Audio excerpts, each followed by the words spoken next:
المكتب التعاوني للدعوة والإرشاد وتوعية الجاليات بأبها. الحمد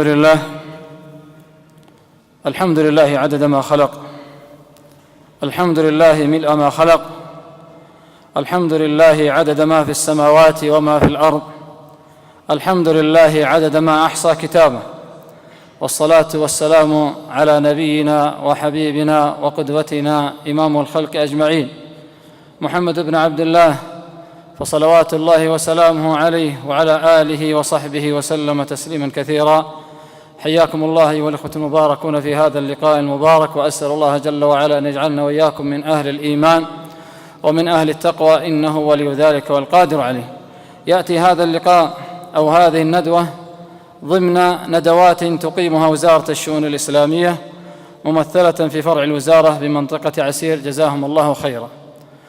أيها الأحبة في الله، كما ذكر إمامنا بارك الله فيه عن موضوع هذا اللقاء، وهو المنهج الشرعي في التعامل ما بين الزوجين. صلاح الأسرة هو الطريق الأمثل إلى صلاح المجتمع، بل إلى صلاح الأمة كلها، وهيهات أن يصلح مجتمع وهنت فيه حبال الأسرة. فالأسرة المؤمنة تربي الأجيال وتخرج القادة المصلحين، وتكون سببا من أسباب الرقي الإنساني. ولقد امتن الله سبحانه وتعالى بهذه النعمة، نعمة اجتماع الأسرة وتآلفها وترابطها، فقد قال الله جل وعلا في كتابه الكريم: والله جعل لكم من أنفسكم أزواجا وجعل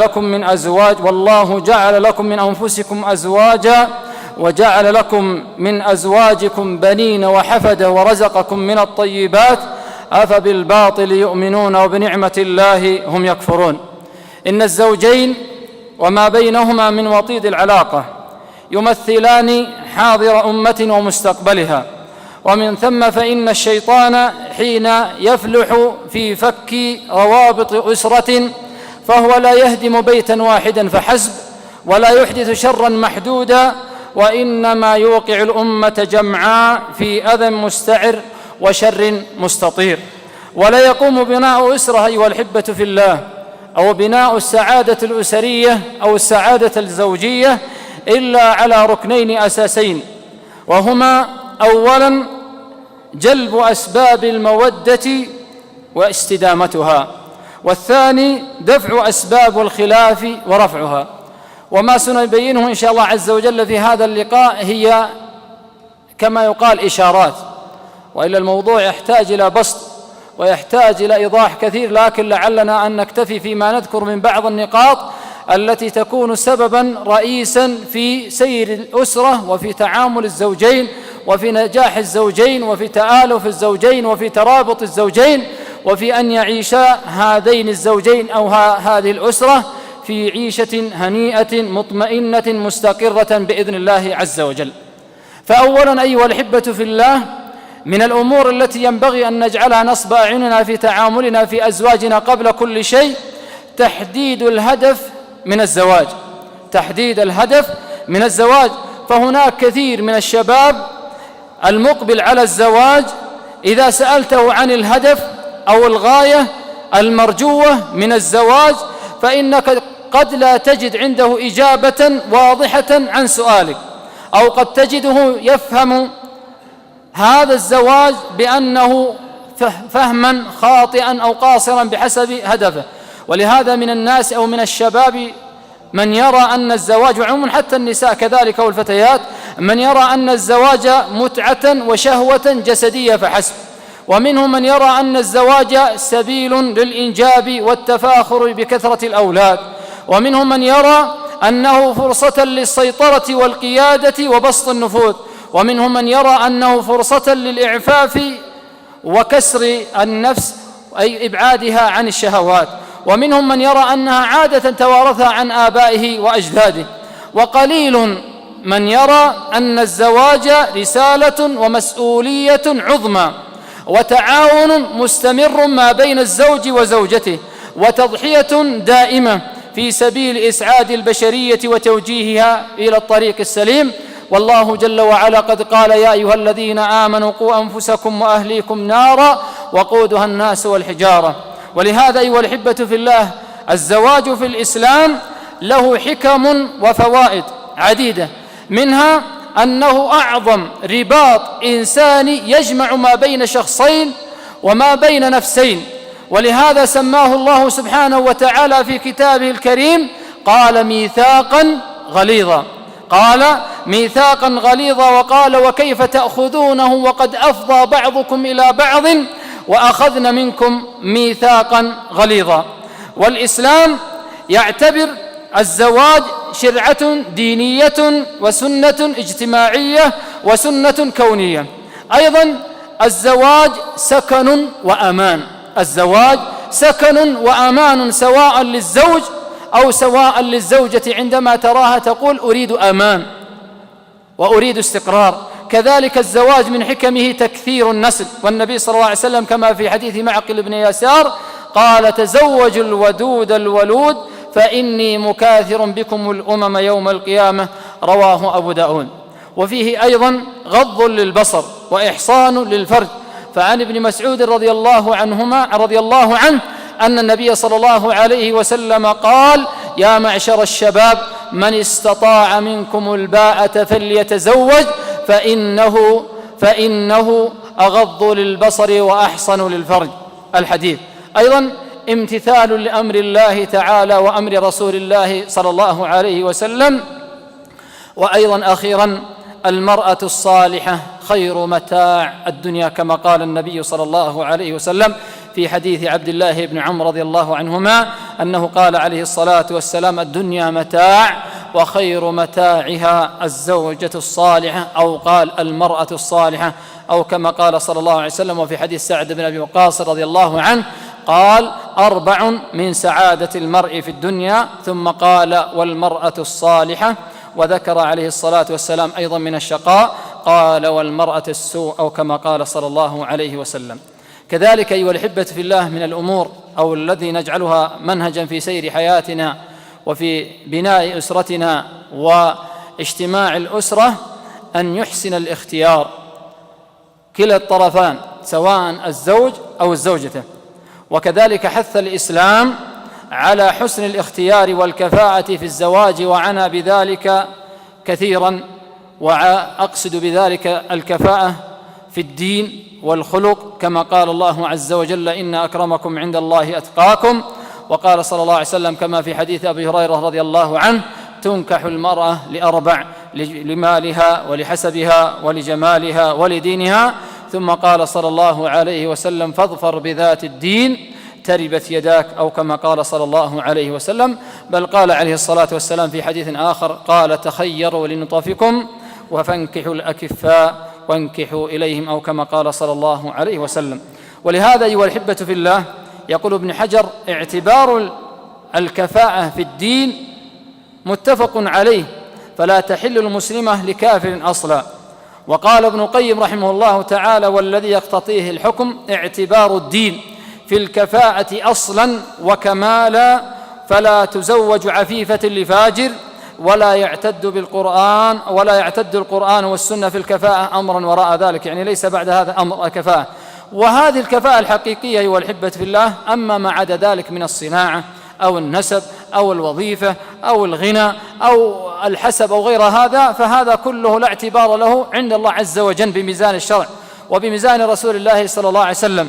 وحينما حث الإسلام على الاختيار على أساس الدين والخلق وطيب الأصل والمنبت، فلأن صاحب الدين والأصل الطيب أعون على استدامة الحياة الزوجية وأقرب إلى طيب العشرة، فلا يصدر من الزوج الكريم أو طيب الأصل وكذلك المرأة إلا العشرة الكريمة والحياة الطيبة، وإذا أحب أكرم وإذا أبغض لا يظلم. ولهذا جاء رجل الحسن البصري رحمه الله وقال يا إمام إن لي بنتا أو ابنة وإنها تخطب، يعني كثير الذين يأتون يخطبونها، فمن أزوجها؟ قال زوجها ممن يتقي الله، فإنه إن أحبها أكرمها وإن أبغضها لم يظلمها. هذا ميزان واضح أيها الأحبة في الله. قال التقي أو صاحب الإيمان وصاحب التقوى فهو إذا أحبها لم يكرمها وإن أبغضها لم يظلمها، وهذا ميزان عدل.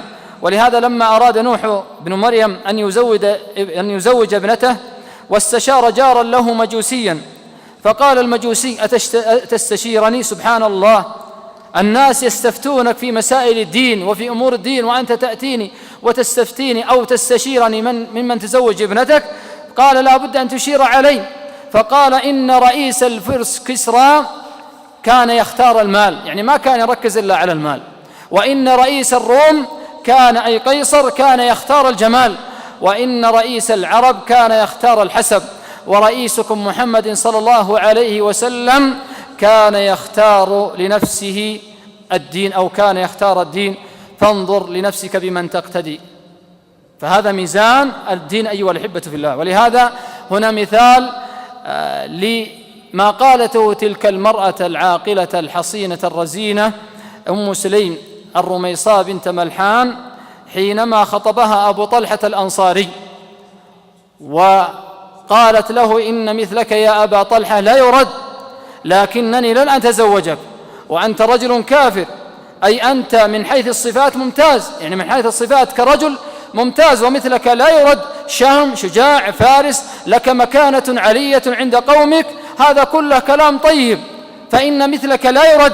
ثم قالت ولكنني لن أتزوجك وأنت رجل كافر. فظن أبو طلحة أن أم سليم تتعلل بهذا الأمر من أجل إيش؟ أنها تبعده أو تصرفه كما يقال، أو لعلها تتعذر بأعذار أنه لا يخطبها أو غير هذا. فقال لها قد أسأت الظن وتعللت بموضوع الكفر وتتزوجي بذلك الأغنى، يعني الأحسن مني. فقالت والله ما هذا الذي يمنعني منك يا أم سليم. قال ما الذي يمنعك؟ قال الدين. ثم تعرفون القصة في نهاية الأمر أنها قالت أريد مهري أن تشهد أن لا إله إلا الله وأن محمدا رسول الله، فشهد أن لا إله إلا الله وأن محمدا رسول الله. وما عرف في التاريخ أن مهرا مثل هذا المهر رضي الله عنهم جميعا. لكن لكل الزوجين وأولياء الزوجة الحق في اختيار من يناسبهما وتحسن معه العشرة وتتحقق معه دواعي الاستقرار والانسجام. من حيث الأسرة أحيانا يا أخوان عندما يخطب فلان أو فلانة تجد أنهم دائما يقولون فلان أبوه ونعم أمه ونعمة. طيب هذا لا شك فيه، لكن حين لا نسأل عن هذا، حين نسأل من أتى يخطب، وهذا أمر مهم أيها الأحبة في الله. وتجد كثير من قضايا الطلاق يعني بعضهم يقول والله انغشينا فيه، الرجل كان يعني أهله أعرفه جاري ومصلي في المسجد وصاحب دين وصاحب خلق، والرجل يعني تفاجأنا فيه.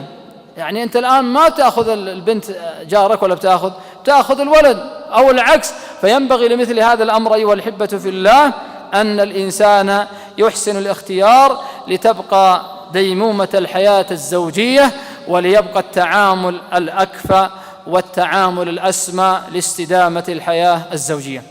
من الأمور أيها الأحبة في الله ليكون طريقا لنا في منهج حياتنا الزوجية لا بد، وهذا لعله يعني كما يقال يعني لب الموضوع والذي يأتي بعده، لا بد من وجود آلية للتفاهم فيما بين الزوجين. لا يخلو هناك بيت أو أسرة على وجه الأرض إلا وفيها مشكلات، والله لا الغني ولا الفقير ولا الرئيس ولا المرؤوس ولا صاحب الجاه ولا غير ذلك، لا تخلو أي أسرة من مشكلات وسوء تفاهم من كلا الطرفين لسبب أو لآخر وبدرجات متفاوتة. وقد تؤدي هذه المشكلات إلى تفكك الأسرة وانفراط عقدها، ولكن إذا تم تشخيص الداء وعرف سبب المشاكل التي تأتي فيما بين الزوجين سهل وصف الدوام. والتفاهم بين الزوجين لا شك أنه يؤدي إلى استقرار واستمرار واستدامة الحياة الزوجية، وكذلك استئصال المشكلة من جذورها قبل أن تقع. ولذا وجب على الزوجين الصالحين المصارحة والوضوح وإفضاء كل شريك لشريكه عما يصدره من ما يقلقه. يعني الآن الزوج لزوجة الأب لابد أن يكون هناك صراحة موجودة، يبين ما الذي يقلقه تجاهها أو ما الذي يغضبه، أو هي نفس الكلام، وما الذي يفرحه وما الذي يحزنه. وهذا سر الحياة الزوجية واستدامتها، أن يكون هناك صراحة فيما بين الزوجين، ولا يكون هناك غموض لمن تفضي الزوجة ولمن تشتكي أو الزوج، وهما قد اقترنا ببعضهما ببعض وبينهما فوق ذلك أيها الأحبة في الله. هذا إن كان يريدان للحياة أن تستقر ولسفينة الحياة أن تسير. وهذا نوع من العشرة بالمعروف، أن يحترم كل شريك شريكه، باب الاحترام، ويحترم صمته وحديثه، بل ويحسن الاستماع والإصغاء لكل ما يقول، لا يسفيه له رأيا كلاهما، وليحترم مشاعره ولا يكثر اللوم والعتاب، فاللوم لا يأتي بالنتائج، في الغالب لا يأتي بنتائج إيجابية.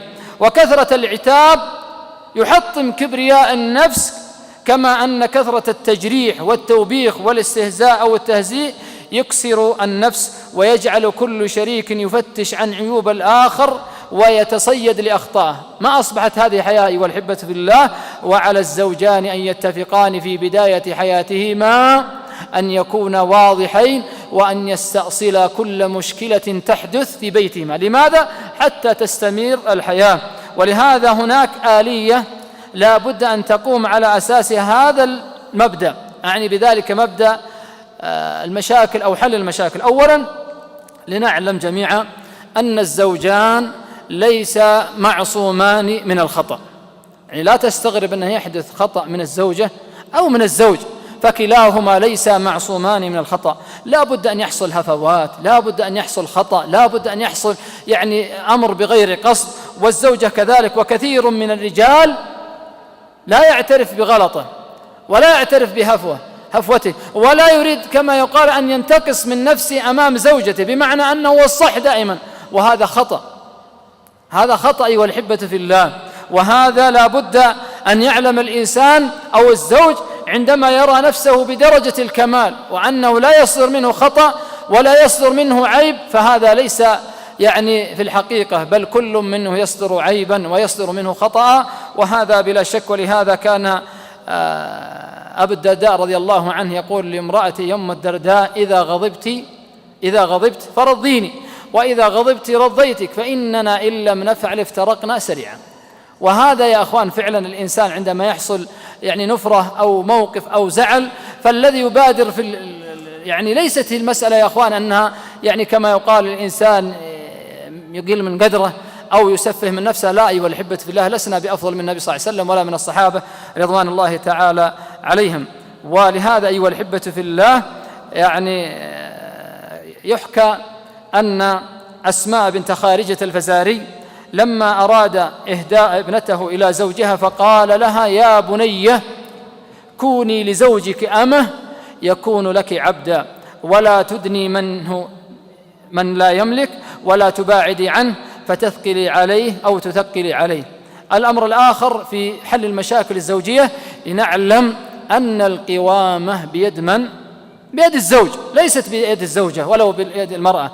فعلى المرأة ألا تعامله معاملة الند بالند أو المثل بالمثل، أنت متوظف وأنا متوظف، أنت معك فلوس أنا معي فلوس، هذه لا، في ميزان الحياة الأسرية لا. ولهذا الله عز وجل قال: الرجال قوامون على النساء بما فضل الله بعضهم على بعض وبما أنفقوا من أموالهم، فالصالحات قانتات حافظات للغيب بما حفظ الله. وكذلك على الزوجين أن يسقيا لبعضهما بعض، وأن يضع كل مشكلة في حجمها الحقيقي، بمعنى أنهم لا يضخمون المشكلة ولا يكبران الصغيرة ولا يجعلان الخلاف يتراكم فيما بينهما، لأن أكثر قضايا الطلاق أيها الأحبة في الله، ويعرفها من يعالجها، أكثر قضايا الطلاق إنما هي تراكمات لعشرات السنين. المشكلة تتكرر سنة بعد سنة، يوم بعد يوم، شهر بعد شهر، نفس المشكلة هي ما حلت. ولهذا أصبحت تراكمات لا من الزوج ولا من الزوجة، ولا حلت هذه المشكلة، فأصبحت التراكمات وليس هناك حل لهذه المشكلة، فأصبحت المشكلات فيما بين الزوجين. ولهذا لا بد من حل المشكلات، أي مشكلة تحصل ما بين الزوجين لا بد أن يبادر في حلهما، حتى لا تتراكم باليوم مشكلة، بكرة مشكلة، بعد مشكلة، تتضاخم المشاكل وتأتي مشاكل، وفي أطرف موقف يحصل الطلاق. لأجل إيش؟ أن النفس تشبعت، وأنه أصبح هناك تضخم في المشكلات ولم تحل ولم تبادر في حلهما من قبل الزوجين. ولهذا روي أن رجلا أتى إلى عمر الخطاب رضي الله عنه أراد أن يشكو إليه سوء خلق زوجته، فلما طرق الباب فسمع صوت زوجة عمر يعلو صوت عمر. من هو عمر أيها الأحبة في الله؟ عمر الفاروق. من هو عمر؟ الذي كان يقول الله ما سلكت فجا يا ابن الخطاب إلا وسلك الشيطان فجا آخر، خاف منه الجن والعفاريت عمر رضي الله عنه، ومع ذلك كيف هو في بيته. فلما سمع الصوت ولى وأدبر، فلما فتح الباب عمر إذا به يرى رجلا قد أدبر وأفلح، فقال يا فلان تعال ما شأنك؟ فكأنه يقول وصلت الرسالة، أنا الآن أجي أشتكي من زوجتي، إذا كان هذا عمر حال عمر فأنا من باب أولى. فقال عمر له كلام، أنا أقول أيها الأحبة في الله ولا أتألع الله عز وجل، والله لو جعل الرجال هذا الكلام كلام عمر منهج حياة ومنهج في التعامل الزوجين، والله ما يحصل هناك مشكلة بإذن الله عز وجل.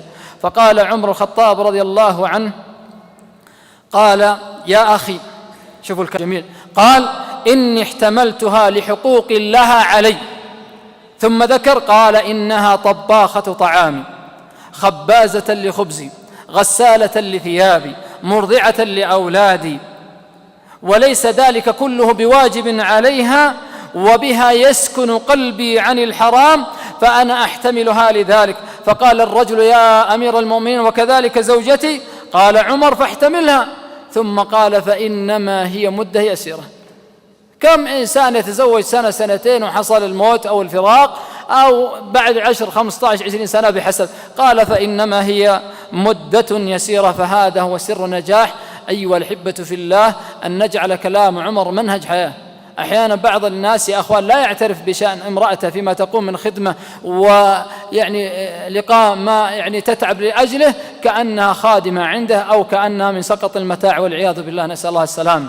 لكن عندما يجعل الإنسان هذا المنهج في حل مشكلته. الأمر الآخر، الزوجة هي الصدر الحنون وموطن الحنان والرحمة، ومن طباع الرجل أنه لا يحب من زوجته أن يعلو صوتها، فإذا ما غضب الزوج، وهذا خاص للمرأة، فما على المرأة إلا أن تسكت حتى يذهب عنه غضبه ثم تناقشه. لهذا النبي صلى الله عليه وسلم قال ألا أخبركم بنسائكم من أهل الجنة؟ الولود الودود العود، التي إذا ظلمت قالت هذه يدي في يدك لا أذوق غمضا حتى ترضى عني، أو كما قال صلى الله عليه وسلم. ثم قال عليه الصلاة والسلام في عائشة رضي الله عنها قال إني لا أعلم متى كنت عني راضية أو ساخطة. فقالت فكيف تعرف ذلك؟ قال أنك إذا حلفت وإذا أقسمت قلت لا ورب إبراهيم، وإذا كنت راضية قلت لا ورب محمد. فقالت والله يا رسول الله إنما أهجر اسمك فقط، ولا حبك في قلبي متمكن، رضي الله عنها أجمعين. ولهذا أيها الأحبة في الله، المرأة لا بد أن تدرك هذا الأمر. ولهذا يروى أن امرأة أتت إلى ساحر أو إلى عالم فقالت إني أريد أن أتملك قلب زوجي، لا ينظر إلى نساء ولا ينظر إلى غيري.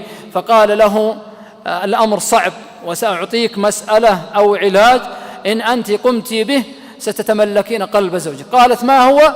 قالت الأسد الذي في الغابة أريدك أن تعطيني من رقبته شعرة أو شعرتان. المسألة ما هي بسهلة. فقالت لها استشارت، قال الأمر ليس بالأمر السهل، فإنك الأسد إذا كان جائعا فكلما أشبعتيه وكلما قربتي منه وأعطيتيه كلما قرب منك. تمر الأيام وهي تعطيه اللحم وتروضه بعد فترة. في النهاية استطاعت أنها تأخذ منه ما تأخذ، ثم أتت إلى الشيخ أو هذا العالم وقالت يا فلان الحمد لله ترى جبت اللي أنت طلبته مني. فقال لها: هل زوجك أشد شراسة من الأسد أم لا؟ قالت: لا. قال: فروضي زوجك مثل ما روضت الأسد.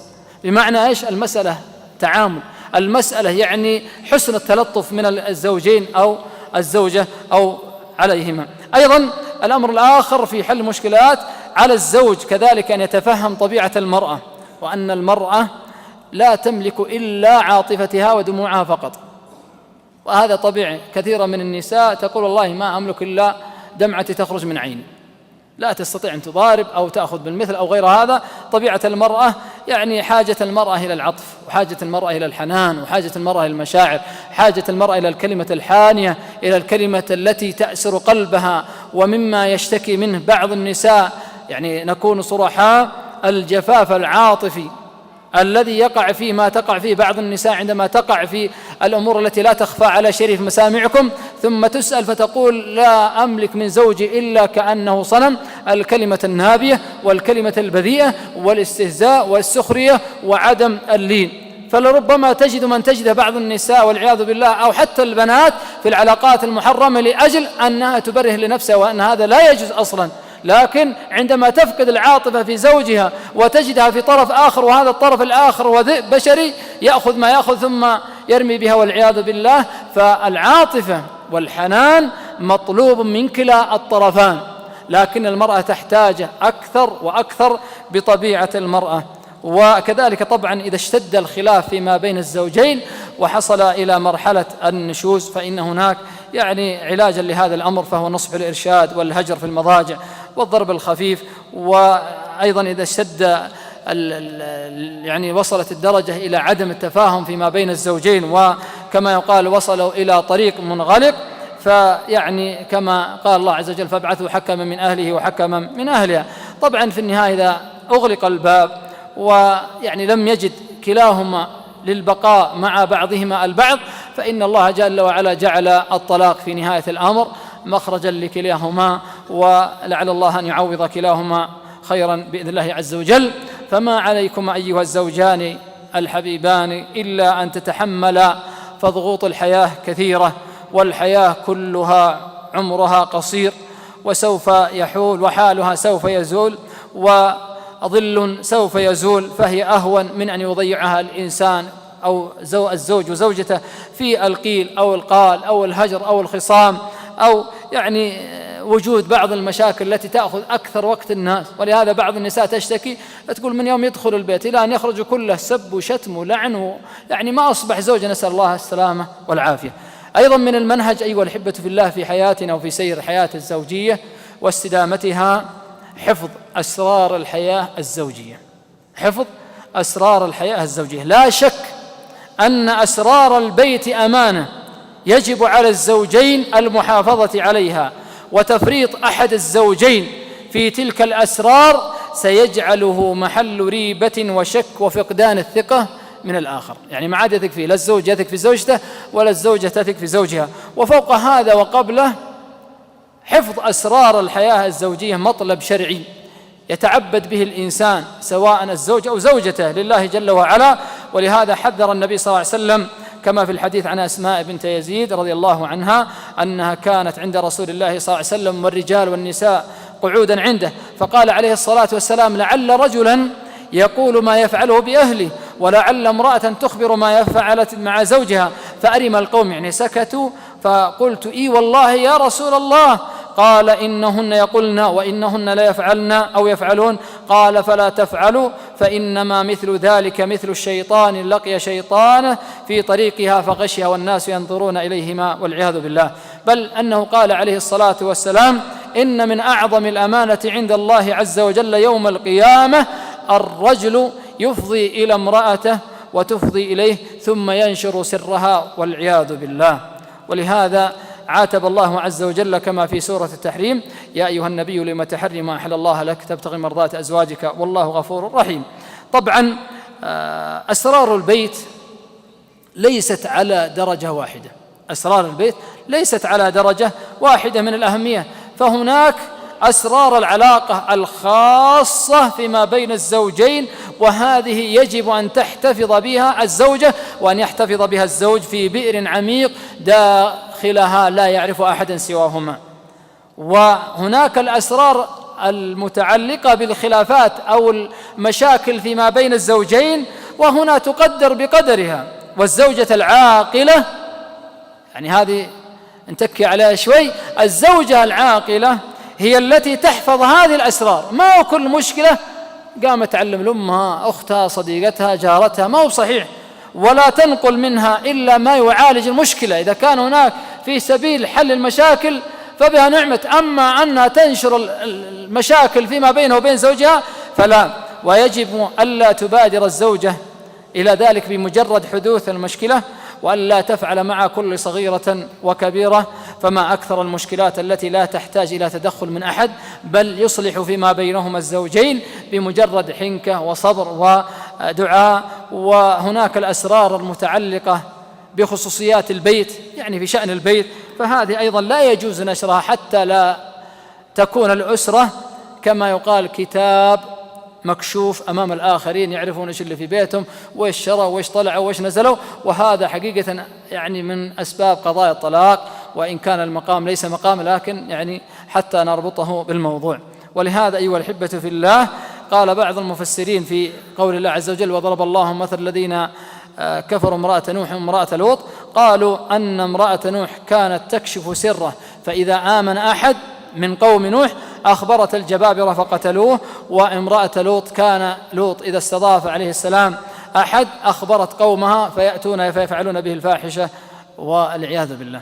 الأمر الخامس أيها الأحبة في الله في منهج الحياة وفي التعامل فيما بين الزوجين، خصوصية الحياة الزوجية وضابط التدخلات الخارجية. ضابط التدخلات الخارجية. طبعا التدخلات الخارجية كيف؟ من الأقارب، الأب، الأم، الأخت، الزوجة، الأخ، زوجة، المهم أي قريب، الصديق، الصديقة، كلهم بحسب حاله. أحيانا يا أخوان التدخلات الخارجية في إيش؟ في أنهم يسيرون الحياة هذين الزوجين على ما يره، وليس هذا بصحيح. ولهذا أحيانا تأتي المرأة وتتكلم على الزوج وتقول وتقول وتقول، في النهاية ويعرف هذا ما هو كلام زوجته ولا كلام يعني امرأته، والعكس كذلك الزوج يأتي إذا به يتكلم بكلام مع زوجته وإذا هو في الأصل ليس بكلام زوجته. وحقيقة من أغرب القضايا التي يعني باشرتها في قضاء الطلاق أنني وجدت زوج وزوجة قد تستغربون والله العظيم أن كل منهم يشكو من أمه. الزوجة تشتكي من أمها والزوج يشتكي من أمه، ويقول كلهم يتعاونون علينا ويبغون يفسدون حياتنا. حقيقة شيء غريب والله العظيم. أنا استغربت أن كل منهم يقول يعني ما يهدأ له بال وحن مرتاحين. يعني شيء غريب جدا أنها تصل إلى هذه الدرجة. فهناك بعض من لا دين له ولا خلق له من الأقارب أو الأصدقاء أو الجيران أو ربما زملاء العمل، يعني سواء الزوج أو زوجته، يعني يحاولون الوقيعة فيما بين الزوجين، خصوصا إذا كانت الحياة مطمئنة، الحياة مستقرة، فيها ألفة، فيها محبة، فيها تقارب، فيها تآلف، فيها سعادة. فأحيانا من يملك الحسد يريد أن يفسد ما بين الزوجين حتى تكون حياته مثل حياة الآخر. ولهذا النبي صلى الله عليه وسلم قال: ليس منا من خبب امرأة على زوجها أو عبدا على سيدها، وكما قال صلى الله عليه وسلم: وتلك أحبولة من حبائل الشيطان لإفساد العلاقات الأسرية المتماسكة.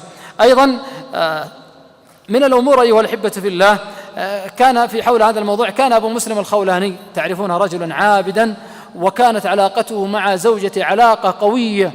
كان إذا دخل منزله سلم أو بيته، وإذا بلغ وسط الدار كبر وكبرت امرأته، فإذا بلغ البيت يعني دخل البيت كبر وكبرت، فيدخل فتنزع رداءه وحذاءه وتأتيه بطعامه فيأكل. فجاء يوم من الأيام فلم تجب فكبر، ما جابت عليه، يعني زي ما يقول ما ردت عليه الصوت. ثم أتى البيت فكبر وسلم فلم تجبه، وإذا بيت فيه سراج وإذا هي جالسة بيدها عود تنكت به الأرض، فقال لها: مالك أو ما شأنك؟ فقالت: الناس كلهم بخير وكلهم في حياتهم، وكما تعرفون أنه يحدث في بعض النساء: وأنت ما فعلت، وأنت ما سويت، وأنت ما شريت، وأنت ما مشيتنا، وحنا ما طلعنا. طبعا هذه معروفة، المشاكل موجودة عند الناس جميعا. فقالت: لو ذهبت وأنت رجل فقير ورجل عابد ومكانتك عند معاوية، لو ذهبت إلى معاوية فيأمر لنا بخادم ويعطيك شيئا من المال نعيش به. فقال أبو مسلم: اللهم من أفسد علي أهلي فاعمي بصره. قال: وكانت هناك امرأة أتتها فقال: أنت امرأة أبي مسلم؟ قالت: نعم. قالت: فلو كلمت زوجك يكلم معاوية ليخدمك ويعطيك المال وغيرها. قال: فبينما هذه المرأة كانت مع أهلها وكان السراج مضاء، إذا بها تقول: من أطفأ السراج أو ما بال السراج طفي؟ قالوا لها: لم يطفأ السراج، وأنكرت بصرها فقالت: سراجكم طفى؟ قالوا: لا. قالت: إن الله أذهب بصري. فأقبلت إلى أبي مسلم الخولاني فتطلب منه، فرق لحالها، فدعا الله عز وجل أن يعود لها بصرها. ومن الملاحظ حقيقة أن كثيرا من الخلاف والشقاق الذي قد يحدث ما بين الأزواج اليوم قد يكون سببه التدخلات الخارجية، وقد يكون ذلك ربما من أقرب الناس إلى الزوجين. وأقول حقيقة وصراحة أن اعتماد الزوجين على أنفسهما في حل مشاكلهما هي أفضل طريقة لسعادتهما ودليل على نضجهما، النضج النفسي والتفاهم فيما بينهما. ويجب ألا يلجأان الزوجان أبدا إلى عرض مشاكلهما على الأهل إلا إذا وصلت الدرجة. أحيانا بعض النساء مجرد خطأ بسيط من الزوج تتصل على أبوها أو على أخوها، وجاء أخوها وخذاها عنده عند أبوها وجلست عندهم شهر شهرين وانت ما فعلت وانت ما سويت، وكبرت المشكلة. لو كما يقال استدرك الأمر في بدايته وحلت المشكلة ما وصل إلى ما وصلوا إليه. طبعا حتى لا يفهم الأمر على غير أصله أو فهمه، ليس تدخل الأهل أو الأصدقاء أو الأصحاب أو الزملاء كله شر، بل أحيانا يحتاج الزوجان إلى هذا التدخل، وبخاصة إذا كان الأهل أو الأصدقاء أو الجيران من أهل الحكمة والعقل. ولهذا النبي صلى الله عليه وسلم تدخل في نقاش أو خصام نشب ما بين علي وفاطمة رضي الله عنهما، عندما أتى رسول الله صلى الله عليه وسلم إلى بيت فاطمة فلم يجد عليا، فقالت: إنه حدث بيني وبين ابن عمك شيء فغاضبني، فخرج رضي الله عنه، لم يقل عندي ولم يجلس في البيت، خرج أخذها براسه رضي الله عنه وأرضاه وخرج. وأحيانا يا أخوان هذا المنهج إذا حصل نقاش ما بين الزوج وزوجته وحصلت مشاكل كثيرة وعلى الصوت يخرج الزوج، وليست هذه ضعف أو ضعف شخصية أو نقص في مقام الرجل يا أخوان كما يرى بعض الناس.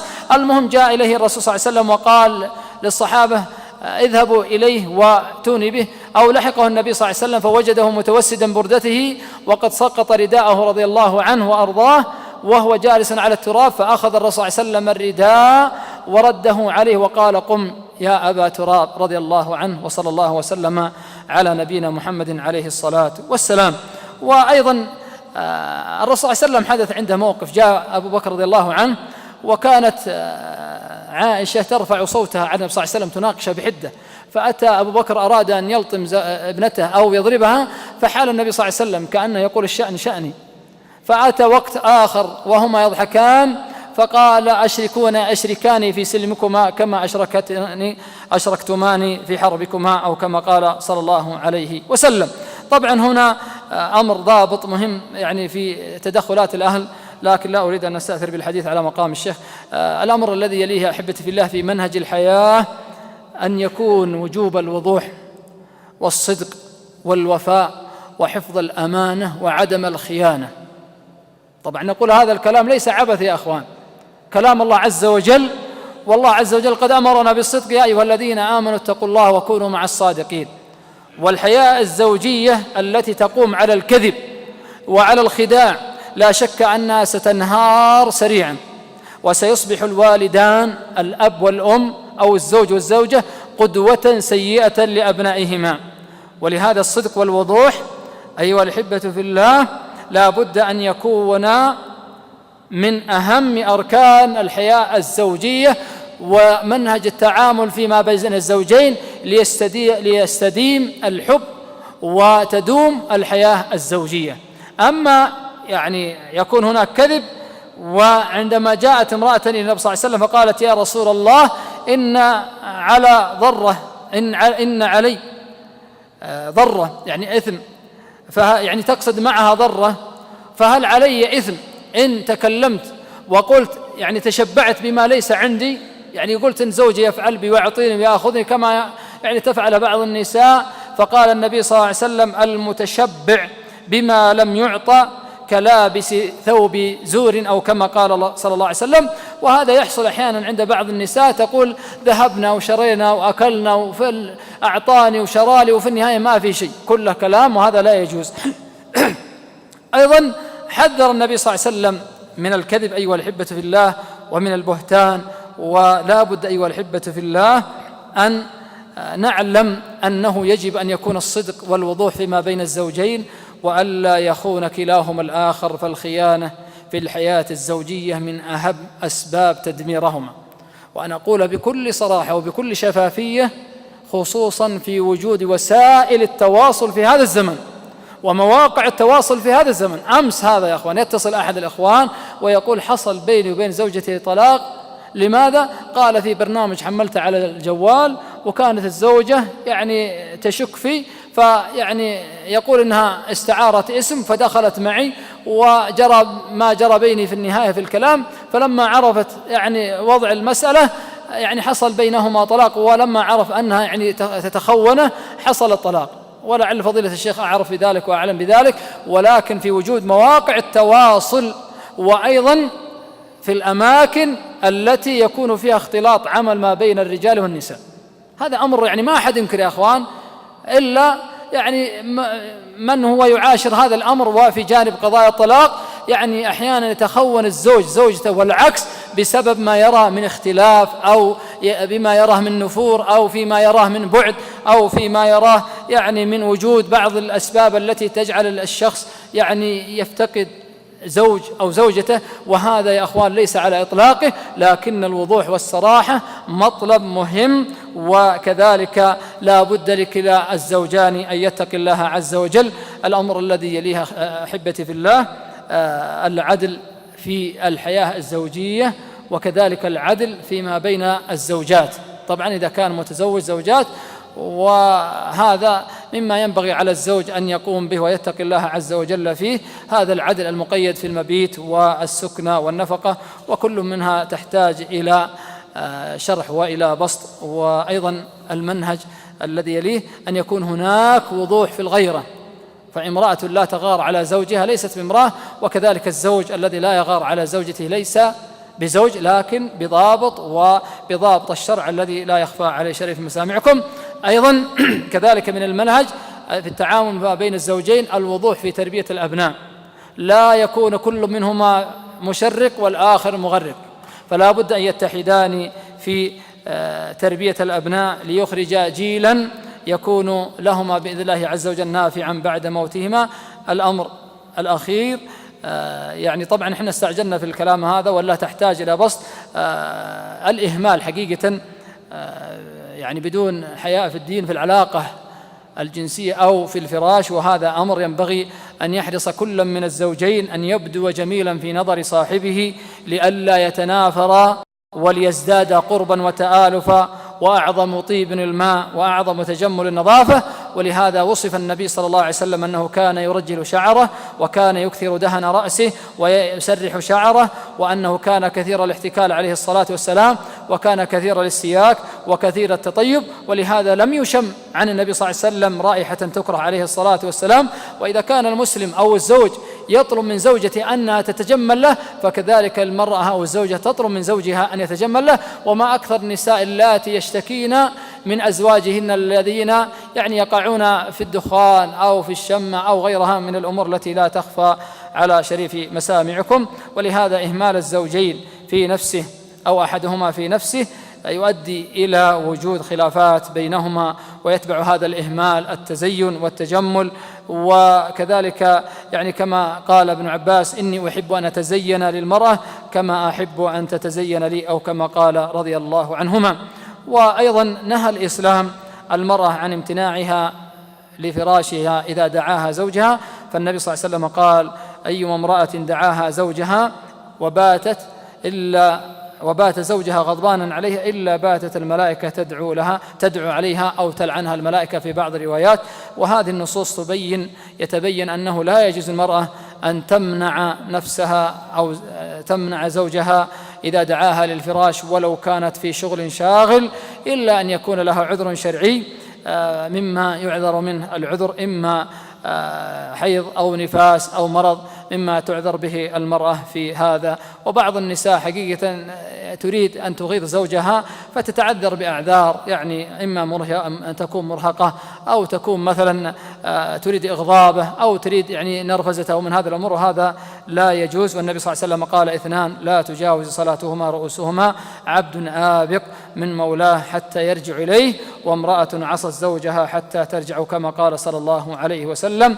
ولهذا النبي صلى الله عليه وسلم لطالما عنف بعض الصحابة الذين يعني ضيعوا أو هموا أن يضيعوا ممن كان يقوم الليل أو يعني يتبتل في دين الله عز وجل، فقال صلى الله عليه وسلم: إني أصوم وأفطر وأقوم الليل وأتزوج النساء، فمن رغب عن سنتي فليس مني. في الختام أيها الأحبة في الله، أقول لكل زوجان أن يحرصا على بناء بيتهما وعلى تعاملهما فيما بينهما على أساس التقوى، فإنها أزهى وأولى وأربى.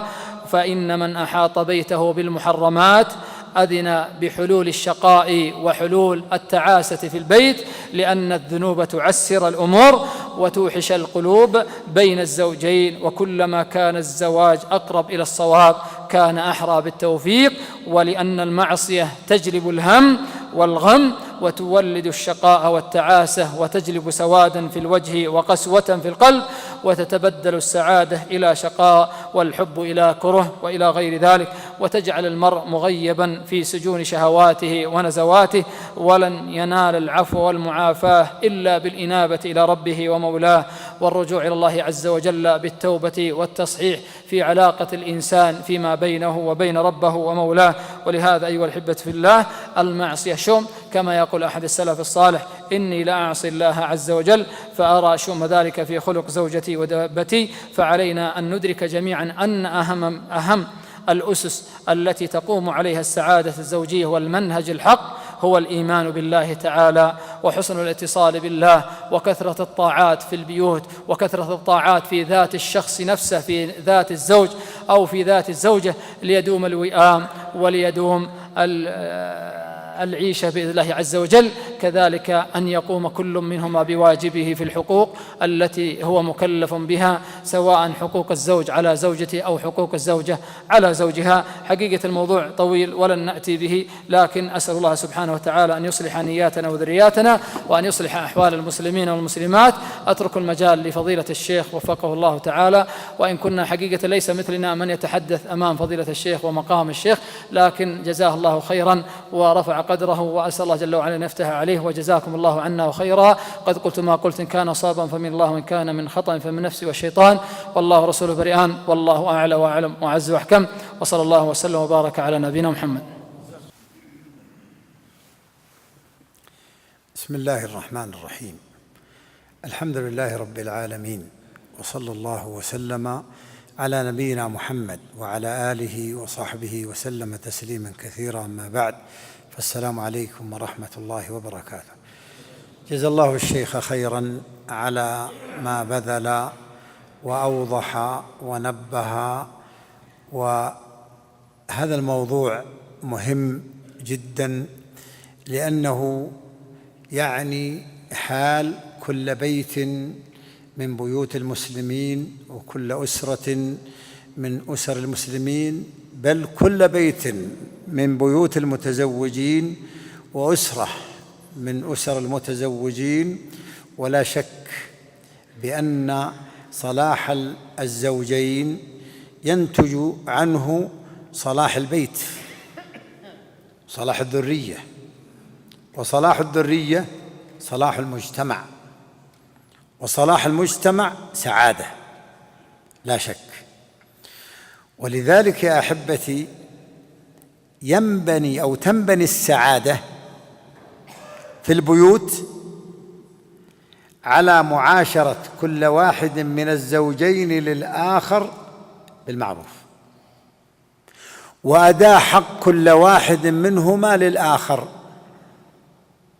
وأود، ولست معقبا على كلام الشيخ فقد ذكر ما يكفي، لكن أود أن يعلم الزوج من المرأة 3 أمور من أجل أن يعذرها، ومن أجل أن يتحملها، ومن أجل أن تستقيم الحياة الزوجية.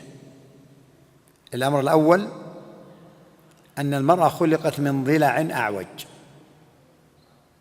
العوج موجود في المرأة وهو ليس بيدها، جبلت على ذلك، وأعوج ما في الضلع أعلاه. قد تسمع منها كلاما كثيرا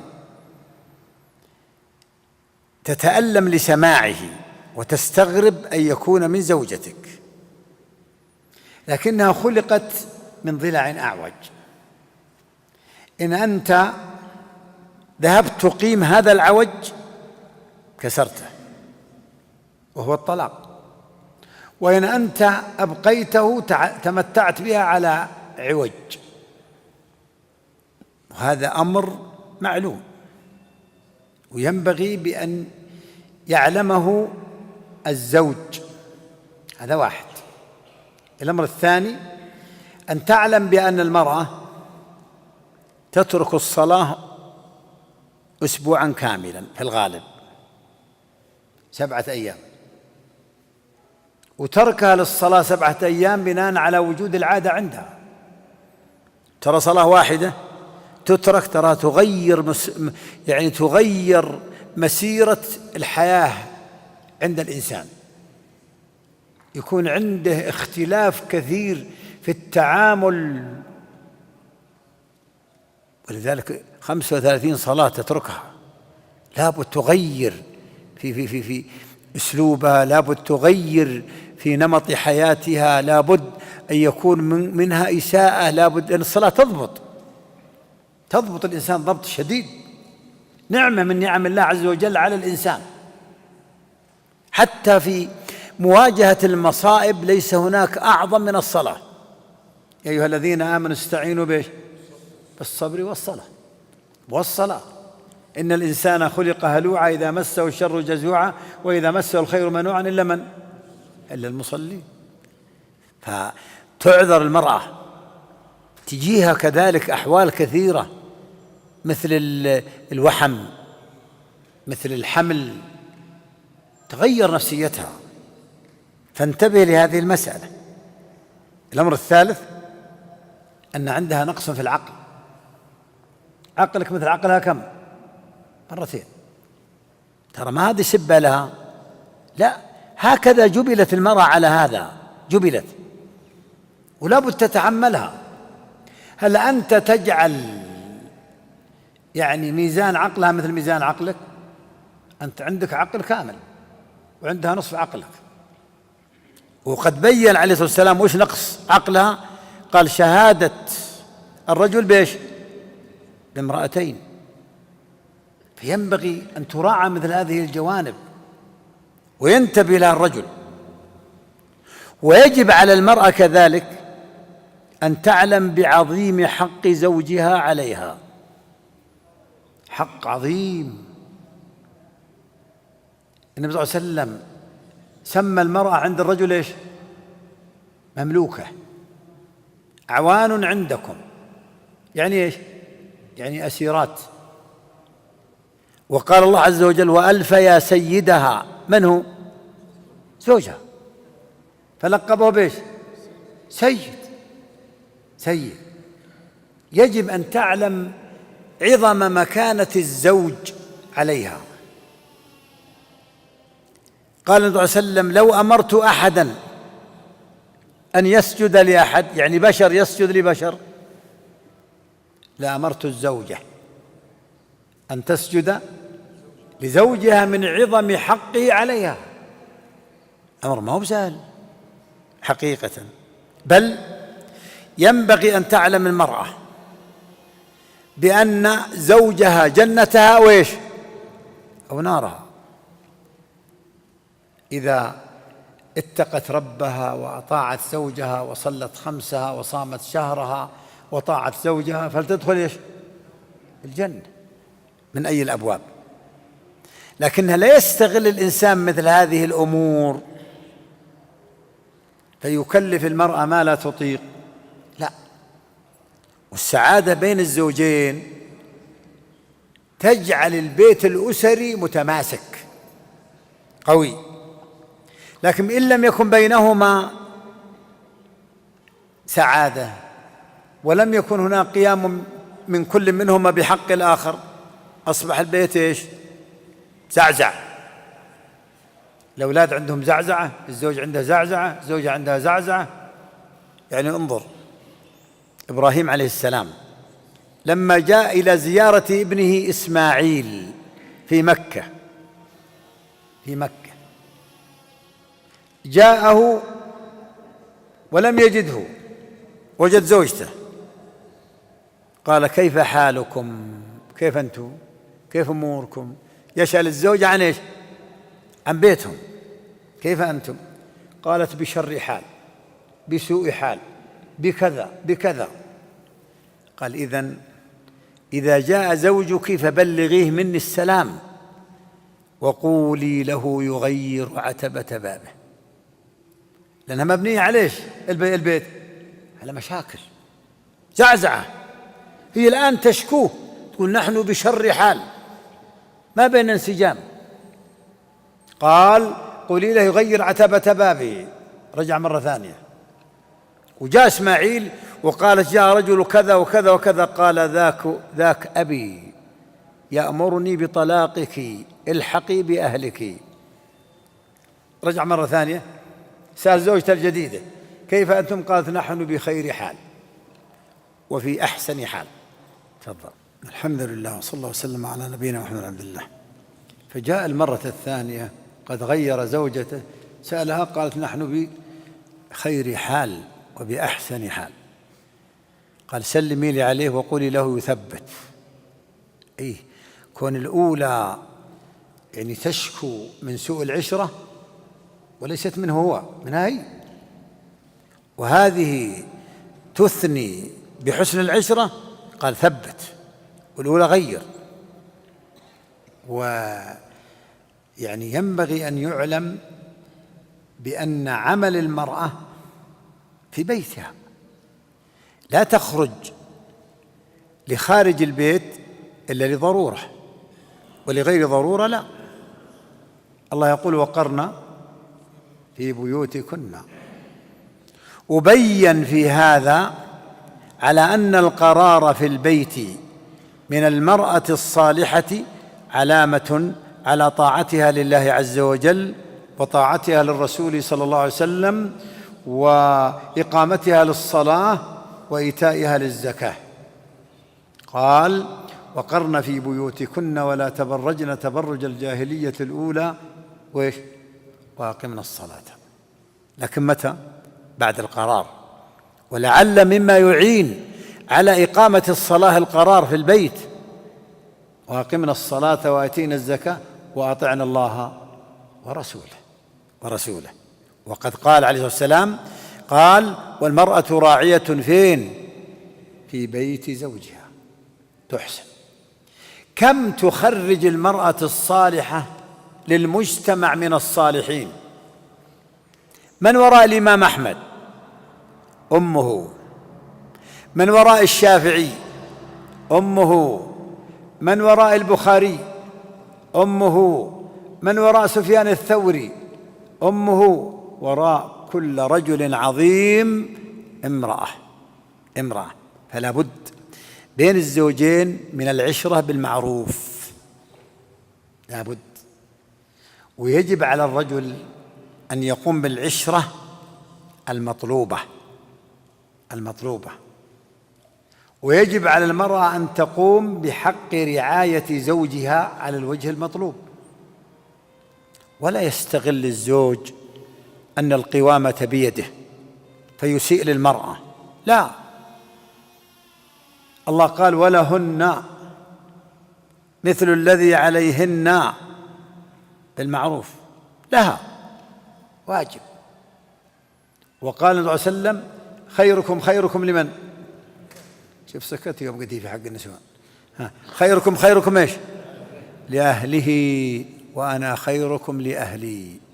وقال صلى الله عليه وسلم في حجة الوداع: ألا، أداة تنبيه، أداة تنبيه، ألا واستوصوا بالنساء خيرا. تحتاج المرأة حقيقة، لكنها ينبغي أن تقوم على رعاية الأولاد. وعلى كل فإن الأسرة لا تسعد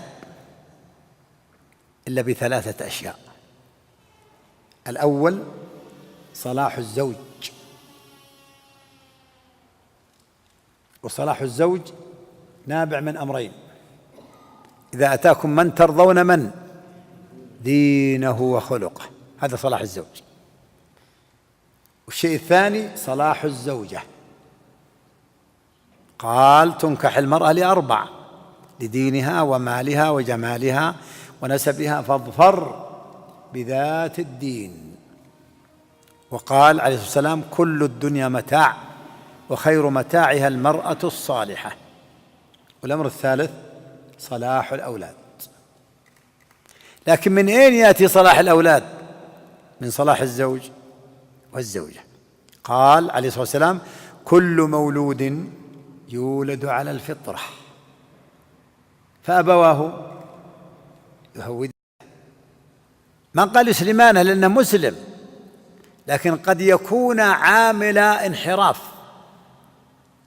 وإذا كان لكل منهما بذل في الخير والصلاح ينشأ الولد صالح ويستفيد منه المجتمع، يقوم بحق والديه وقبل ذلك بحق الله، ويقوم بحقوق المجتمع، ويكون عضوا نافعا.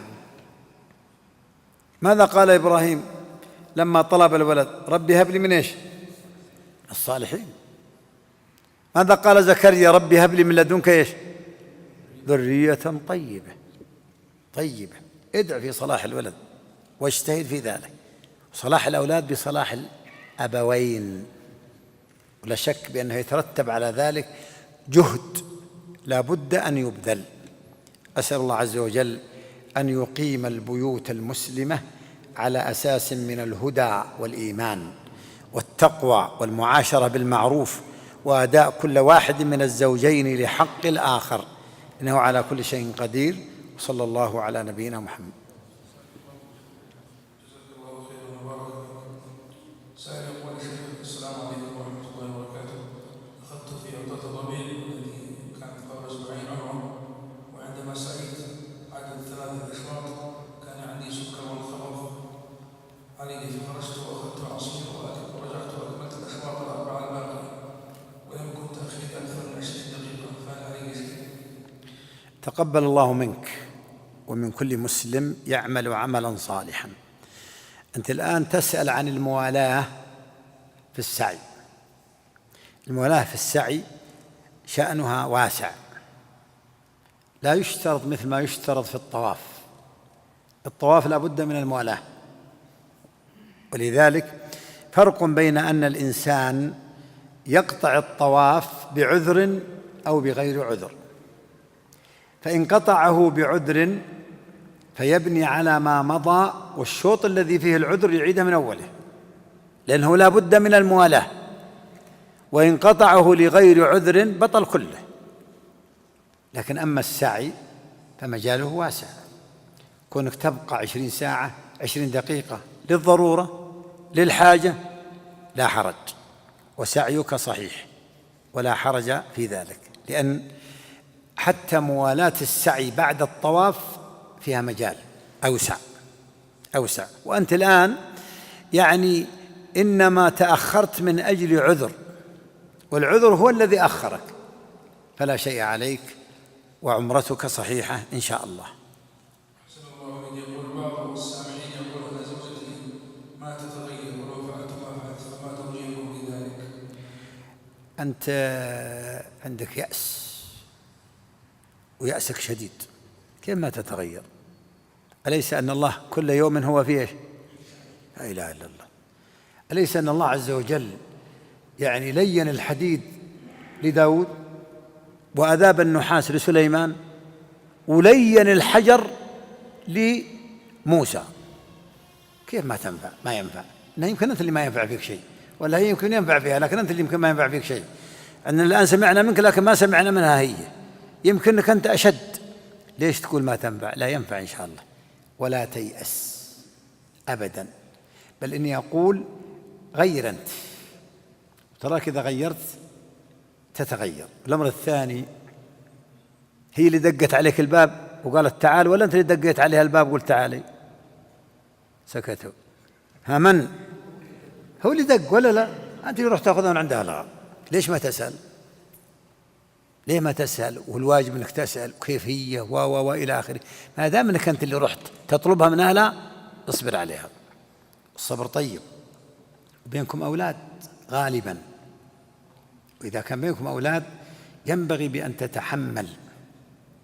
وكما قال أبو الدرداء رضي الله عنه، يعني استرضها إذا غضبت، استرضيك إذا غضبت، أو إذا شفتها غضبان اخرج حتى تهدأ. أن النار مشتعلة، عندك مشتعلة وعندها مشتعلة، ونار مع نار إيش؟ تزيد ولا تنقص؟ لكن خلها تطفى نارها، يعني إذا اشتعلت تطفى نارها، تيجي طفيت النار، زانت الأمور ولا ما زانت؟ زانت. أنت لا تيأس يا أخي أبدا. وترى أنت يعني عندك يبدو لي أن صدرك إنه ضيق، وسع شوي، ومع زوجتك وسعها أكثر، وتراها يعني حقيقة تبذل معك. لكنها كذلك المرأة ترى صح، اصبر على لسانها. قال وأعوج ما في الضلع ايش؟ أعلى وثبت.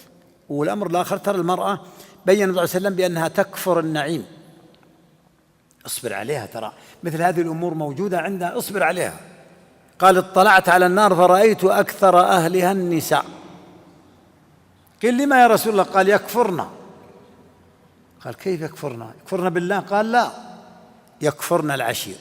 أرأيت لو أحسنت إلى إحداهن الدهر ثم رأت منك شيئا قط سوءا؟ قالت لم أرى منك خيرا قط. مسحت الأول كل مسح، لكن اصبر عليها، وسع صدرك معها حقيقة. في رواية يكثرن اللعن، يكثرن اللعن. والمرأة عندها من يعني مما ينبغي أن نصبر عليها أكثر مما عند الرجل حقيقة. وتراها عاطفية، وعاطفتها جياشة. ولذلك هل فيه مكتب محاماة لامرأة ما تقدر تدافع عن نفسها بعد تدافع عن الناس، لأن عاطفتها جياشة. وليش طلب شهادة امرأتين عن رجل؟ فتذكر ايش؟ إحداهما الأخرى، لأنها في حاجة إلى ذلك. أقول أنت قفلت الباب، الله يوفقك، ترى مفتوح. قلت ما ينفع فيها، لا إن شاء الله لا ينفع. وأنت اصبر واحتسب، وشوف من الناس من يتوسط. وفعلا ترى يعني كل صغيرة ولا كبيرة تنقل إلى أهل ترى غلط. ما كلما يعني نقلت لها إنها وإنها. أعجبني موقف امرأة جاءتني قبل أيام، يعني زوجها قالت أنا أريد منه أمرا واحدا. بتوشوا؟ قالت ألا يدخل أهلي في مشاكلي معه، نحلها بيننا أنا وإياه، نحل المشاكل، لكن يدخل طرف ثالث ولو كانوا أهلي يفسد. ترى هذا يدل على عقل من؟ على عقل المرأة، عقل كبير جدا بمثل هذا الشيء. كونها تقول مثل هذا الكلام صحيح، أنها تدخل. فأقول المرأة عاطفية، خذها بعاطفتها، لعل الله عز وجل أن يهديها. وأنا أقول يا أخي لا تيأس. اللي بيسمعك ذا الليل المتزوجين قال الله لا يبلأنا بمثل ما بلاها بها هذا الرجل.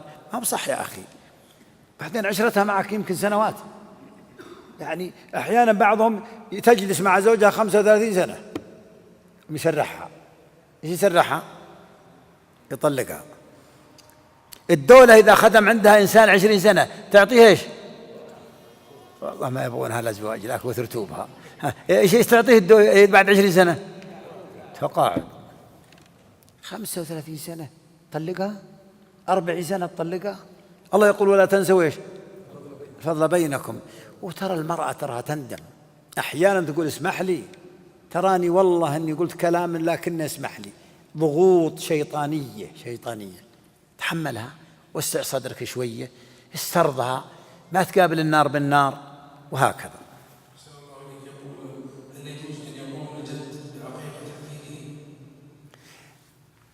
هي على الوالد، والجد والد. قال الله عز وجل ملة أبيكم إبراهيم، فسماه أب وهو إيش جد، فسماه أب وهو جد، فيجوز. لكن من المعني الوالد، فإن لم يكن فوالدته إن كانا موسرين. لكن لو قام الجد بذلك فهو يعتبر والد. وفي فرق بين أن يقوم الجد مع وجود الأب، أو أن يقوم الجد مع عدم الأب. فإن قام الجد مع وجود الأب فالأب هو المطلوب، وإن قام الجد مع عدم الأب فالجد هو مقام الوالد. وعلى كل فهي من السنن المستحبة العقيقة. إذا الإنسان كان موسر ينبغي بأن يعق من أجل أن ينال شفاعة أولاده. نعم. يقول شيخ كان هذا الرجل يعاني من التناوب الصلاة، يقول أنا عندي مشكلة التزام الصلاة كل يوم، أحاول وأدعي أن أواظب عليها، بس هو عندي صلاة واحدة يخرب كل شيء. ويقول كان كل يوم يتخيل ويمت على هذه الحال، فما نصيحتك له؟ يترك صلاة واحدة، يعني يقول يترك صلاة. يترك صلاة واحدة. الصلوات 5، وكانت في أول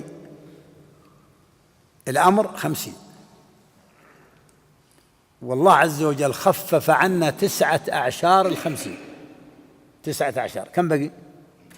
10 واحد. أنت الآن تقول صلاة تتركها ليه؟ هي 5، بعدين في أوقات متتابعة، بعدين يعني ليس فيها كلفة وليس فيها مشقة. النبي عليه الصلاة والسلام قال وجعلت قرة عيني فين؟ الله أكبر. يرتاح الإنسان، ينال الراحة والسعة. يقول يعني ثابت بن أسلم البناني يا رب اللهم إن أذنت لأحد أن يصلي في قبره فأذن لي أن أصلي في قبري، فإني لا أصبر عن الصلاة حيا ولا ميتا. موسى عليه السلام كما في الحديث الصحيح وجده النبي صلى الله عليه وسلم وهو قائم في قبره ايش؟ يصلي صلاة ايش؟ صلاة تلذذ وليست صلاة عبادة. يتلذذ. ولذلك من هو مستشار الصلاة من الأنبياء؟ موسى. الصلاة راحة طمأنينة. يقول عدي بن حاتم والله منذ أسلمت، وأسلم في السنة 7، والله منذ أسلمت ما دخل وقت فريضة إلا وقد اشتقت له. يقول أنت من المغرب أشتاق ليش؟ للعشاء. أنت من العشاء أشتاق ليش؟ للفجر. أنت تقول يا أخي سبحان الله وش عندك من كلفة؟ ما في كلفة. تريد الطمأنينة، تريد السعادة، تريد إجابة الدعاء، تريد حفظ الدنيا، تريد حفظ الآخرة، تريد حفظ العمل، تريد حفظ العمر، تريد يعني الاقتداء بالأنبياء، تريد إرضاء رب العالمين، تريد يعني السلامة من الهموم من الغموم من كذا.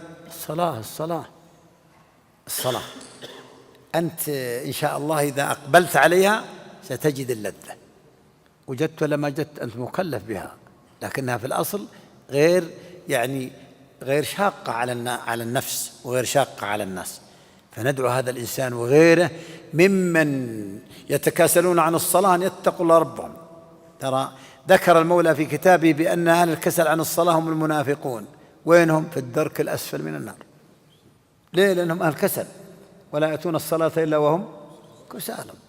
تجدهم صلاة العصر ما يصلي واحد منهم إلا إذا غربت الشمس ينقرها، ولا يصلون الفجر ولا يحضرون العشاء، وهي أثقل الصلاة عليهم. لا تكن من هؤلاء الكسالى، بل ينبغي أن تعلم بأن الصلاة هي طمأنينة سكينة راحة لذة في الدنيا وفي الآخرة. طيب.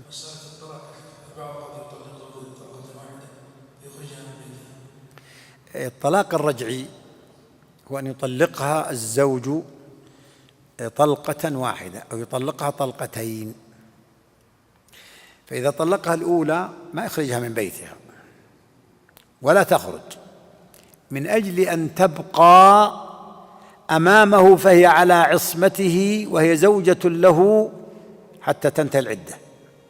والعدة أن تحيض 3 حيض وتغتسل من الثالثة، فإذا اغتسلت من الثالثة ولم يراجعها فلتذهب إلى أهلها، وتعتبر هذه بينونة صغرى لا تحل له إلا بعقد جديد ومهر جديد. وكذلك لو طلقها طلقة ثانية، فالمطلقة الرجعية لا تخرج من بيتها ولا يخرجها، ليكون ذلك أدعى إلى استرجاعها. أما إذا طلقها 3 فلتخرج من بيتها، إنها أصبحت أجنبية عليه وليست زوجة له. بل لو طلقها 3 وتزوج في اليوم الثاني جاز له، لكن لو طلقها طلاقا رجعيا لم يجوز له أن يتزوج إلا بعد أن تنتهي من عدتها بعد 3 حيض.